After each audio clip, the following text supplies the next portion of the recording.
Bismillahirrahmanirrahim. Assalamualaikum warahmatullahi wabarakatuh. Berjumpa kembali teman-teman di channel kita ya, Mas Tio KDR. Teman-teman, kesempatan kali ini kita akan berbagi informasi kembali ya, masih di seputar rekrutmen untuk ASN ya, khususnya P3K di tahun 2024 ini.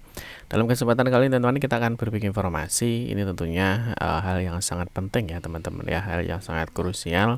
Yang mana nanti teman-teman kalau memang salah dalam administrasi atau salah dalam mengupload berkas ataupun salah dalam membuat surat keterangan ataupun surat pernyataan, maka dalam seleksi administrasi teman-teman itu nanti bisa TMS ya. Jadi TMS ini adalah tidak memenuhi syarat ya. Jadi sebelum tes atau ujian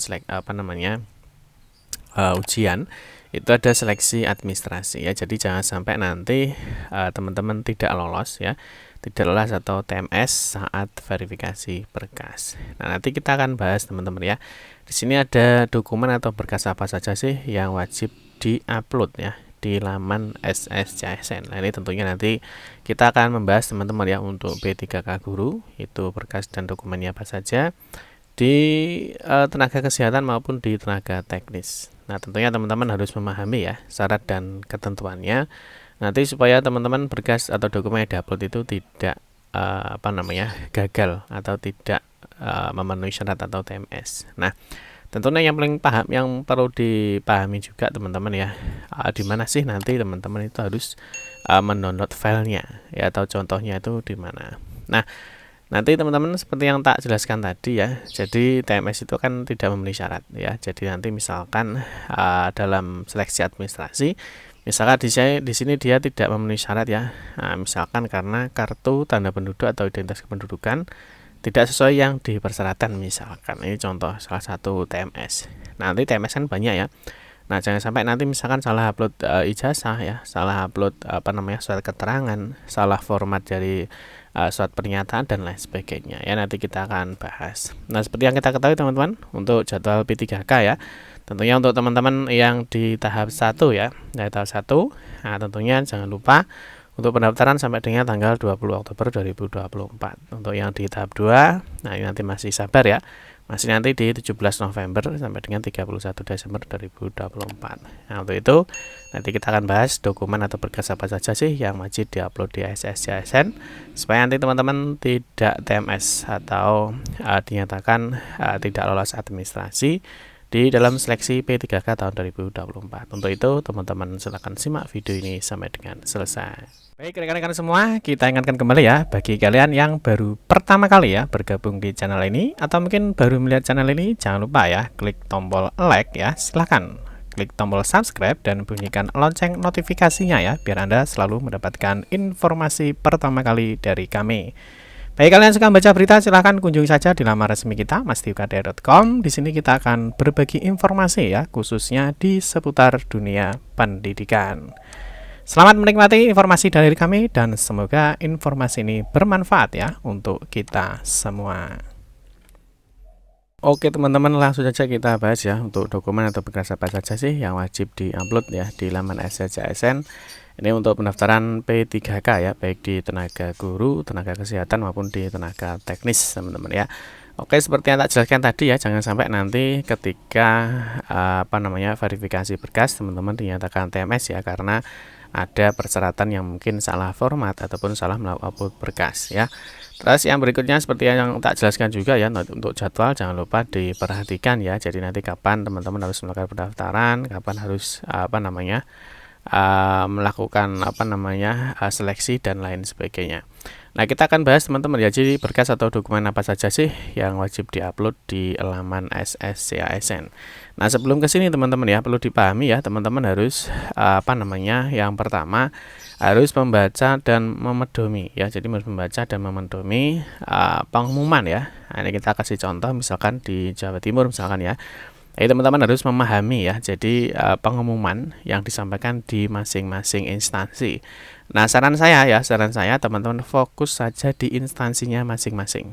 Ya, jadi tidak usah ikut ke sana kemari teman-teman. Yang penting teman-teman itu fokus saja di instansinya masing-masing, karena mungkin bisa saja ya di setiap instansi itu ada informasi yang berbeda. Nah, yang perlu dipahami juga teman-teman, nanti yang melakukan verifikasi berkas itu adalah instansi Bapak Ibu masing-masing. Ya, jadi fokus saja sesuai dengan informasi yang disampaikan oleh instansinya masing-masing.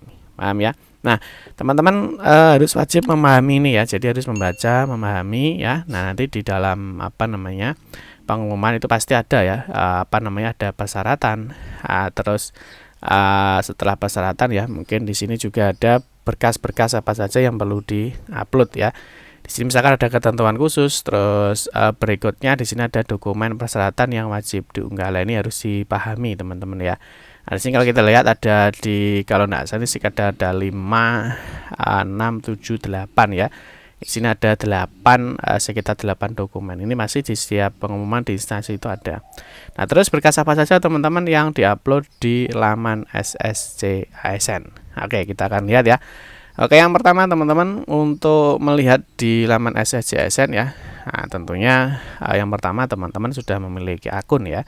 Jadi teman-teman sudah melakukan pendaftaran akun ya di laman SSC ASN. Nah, berikutnya ini tentunya teman-teman sudah memiliki yang disebut dengan kartu akun. Nah, berikutnya kalau sudah, seperti biasa ya, teman-teman bisa login ya. Setelah login, nanti di sini teman-teman mengisi di 7 kegiatan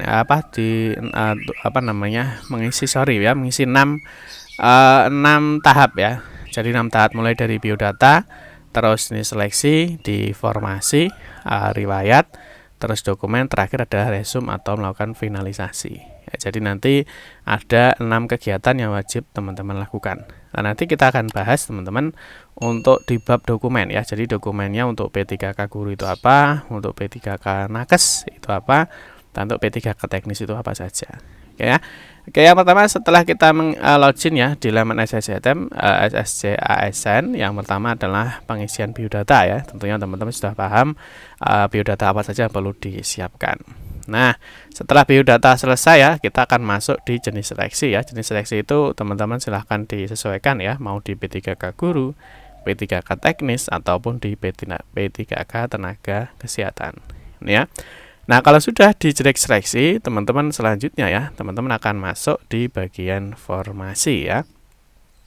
Nah, di bagian formasi teman-teman ya, tentunya teman-teman memilih ya, jenis seleksinya itu apa, instansinya di mana, jenis formasinya apa ya. Terus berikutnya ya, teman-teman juga bisa mengisikan mulai dari pendidikan, jabatan ya, lokasi formasi, lokasi ujian, lokasi tes, dan sebagainya.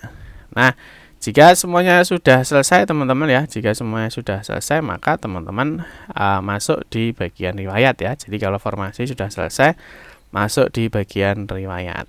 Ini ya. Jadi masuk di riwayat pekerjaan.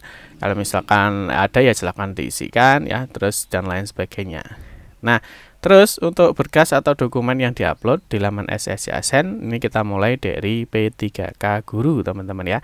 Nah, sebelum kita ke sini teman-teman ya, tentunya tadi sudah kita jelaskan ya, misalkan di setiap instansi itu kan sudah mengumumkan ya, Nah, terus nanti kita akan mulai di sini untuk P3K guru ya, misalkan. Nah, di sini kita kasih contoh misalkan untuk P3K guru ya, misalkan di sini contohnya adalah guru ahli pertama untuk guru penjas orkes misalkan ya.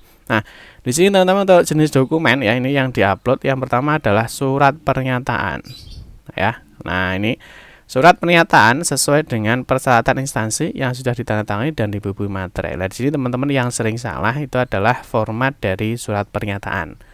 Yang kedua adalah surat lamaran. Ini biasanya yang sering salah ya. Jadi surat pernyataan dan surat lamaran ini yang sering salah. Ini biasanya formatnya salah. Nah, terus bagaimana Pak cara download format atau surat pernyataan atau surat lamaran? Nah, yang pertama di dalam informasi ini ya biasanya juga dilampirkan filenya. Ya, di sini misalkan surat lamaran ya. Di sini ada surat lamaran, di sini diberikan ya formatnya adalah terlampir. Ya, biasanya di setiap instansi itu ada formatnya. Ya, biasanya entah itu di bawah atau di mana. Nah, di sini teman-teman ini adalah contoh dari surat lamarannya. Ya, ini contoh surat lamaran. Terus yang kedua ini adalah surat keterangan aktif bekerja. Terus di sini ada surat keterangan pengalaman kerja. Ya, terus yang paling atas ya ada surat pernyataannya. Nah, di dalam dokumen tadi ya teman-teman harus memastikan. Nah, di sini ada surat pernyataan. Ya, jadi ada surat pernyataan, ada surat lamaran ya, ada surat lamaran, ini lamaran. Terus nanti ada juga surat keterangan ya. Nah, itu tentunya teman-teman lihat informasinya di masing-masing instansi. Paham ya? Nah, misalkan contoh ya di sini di BKD Jatim ya, di sini untuk formatnya ya di sini sudah disediakan teman-teman ya. Ini hanya contoh untuk di Jawa Timur teman-teman ya. Mungkin nanti di instansi-instansi mungkin nanti bisa saja formatnya berbeda, tapi intinya kan sama. Ya, di sini misalkan surat pernyataan 5 poin. Nanti khusus di Jawa Timur ini sudah disediakan formatnya. Teman-teman tinggal ngisi yang diperlukan saja ya. Jangan membuat format sendiri, jangan merubah isinya ya. Nah, nanti biasanya juga ada yang perlu dirubah tapi juga disesuaikan. Yang terpenting itu adalah formatnya. Nah, misalkan di sini ya. Nah, di sini ini disesuaikan teman-teman ya. Ini biasanya di setiap instansi itu sudah ada formatnya untuk surat keterangan maupun surat pernyataan ya ataupun surat lamaran ya. Jadi biasanya yang sering salah itu adalah di sini teman-teman ya, di surat pernyataan maupun di surat lamaran ya. Mungkin ada salah format, salah isi dan lain sebagainya. Jadi sekali lagi surat pernyataan, lamaran ya, surat keterangan itu silahkan mengikuti informasi yang disampaikan oleh masing-masing instansi. Paham ya? Oke, yang berikutnya di poin 3 teman-teman ya, di sini adalah kartu tanda penduduk ya atau KTP. Ini tentunya teman-teman harus paham ya. Jangan sampai nanti salah ya, KTP-nya yang diambil itu salah.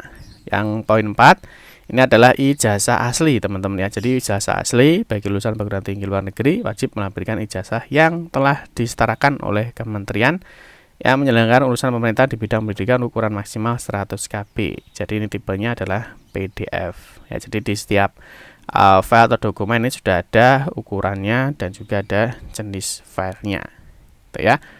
Paham teman-teman ya. Jadi sekali lagi diperhatikan itu adalah bagian surat lamaran ataupun surat pernyataan dan surat keterangan. Terus yang berikutnya adalah transkrip daftar nilai ya. Jadi transkrip daftar nilai ini juga diperhatikan, jangan sampai nanti data-data ini tertukar. Terus pas foto terbaru ya dengan latar belakang merah dengan ukuran 500 KB ya dengan format JPG. Yang terakhir adalah surat keterangan mengajar ya. Surat keterangan mengajar ini dikeluarkan dari kepala sekolah tempat bekerja saat ini. Ukurannya adalah 1 MB ya atau 1000 KB dengan PDF. Terus di sini sebelum melakukan resume ya, mau diperiksa setiap dokumen yang diunggah tidak korup. File terlihat jelas, tidak pecah dan sesuai persyaratan. Ini teman-teman harus memahami. Jadi nanti dicek dulu ya, di sini diklik dulu lihat ya. Apakah data yang diupload sudah betul. Nah, di sini ada ketentuan unggah dokumen, ini juga harus dipahami. Format berkas yang diterima adalah PDF atau JPG sesuai ketentuan per jenis dokumen. Ukuran minimal setiap berkas adalah 50 KB, ini adalah 500 ya. Oh, minimalnya ya. Minimalnya dengan ukuran maksimal tergantung jenis berkas. Jika ukuran berkas melebihi ketentuan, silakan dikecilkan ke resolusi lebih kecil dengan catatan tulisan pada berkas harus terbaca dengan baik. Segala bentuk salah atau unggah tertukar berkas unggah tidak terbaca merupakan tanggung jawab pendaftar. Ini hati-hati ya. Nanti kalau terjadi kesalahan ya tidak ada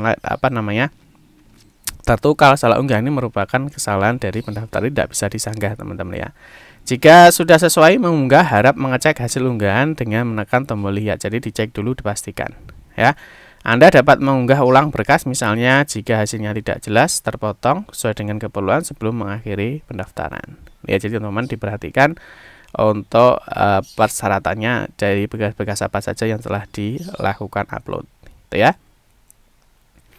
Berikutnya kita bahas untuk P3K Nakes. Ini agak sedikit panjang ya untuk P3K Nakes teman-teman ya. Jadi untuk P3K Nakes ini sama ya, ada surat pernyataan ya, surat lamaran, surat keterangan bekerja ya yang ditandatangani oleh pimpinan unit kerja. Jadi intinya hampir sama ya dari P3K guru, nakes maupun teknis.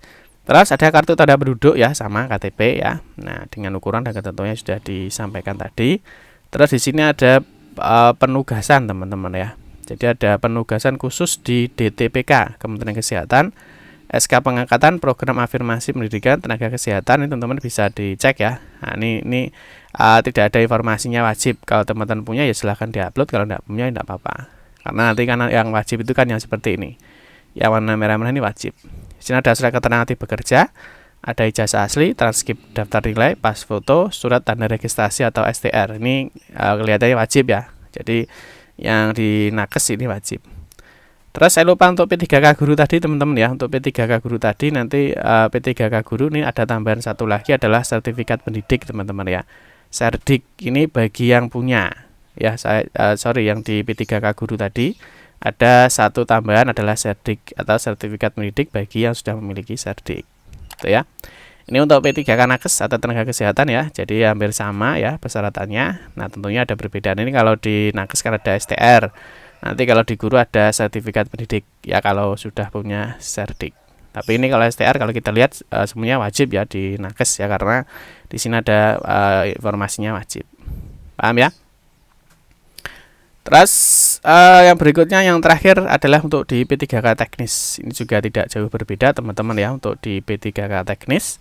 Yang pertama adalah sama ya, surat pernyataan, surat lamaran, surat keterangan bekerja teman-teman. Ini tentunya teman-teman harus paham tadi ya. Jadi format-formatnya itu harus paham yang di-download di mana saja.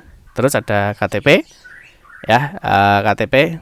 Nah, terus berikutnya setelah KTP ya, di sini ada surat keterangan aktif bekerja, ada ijazah asli, transkrip daftar nilai, ada pas foto formal.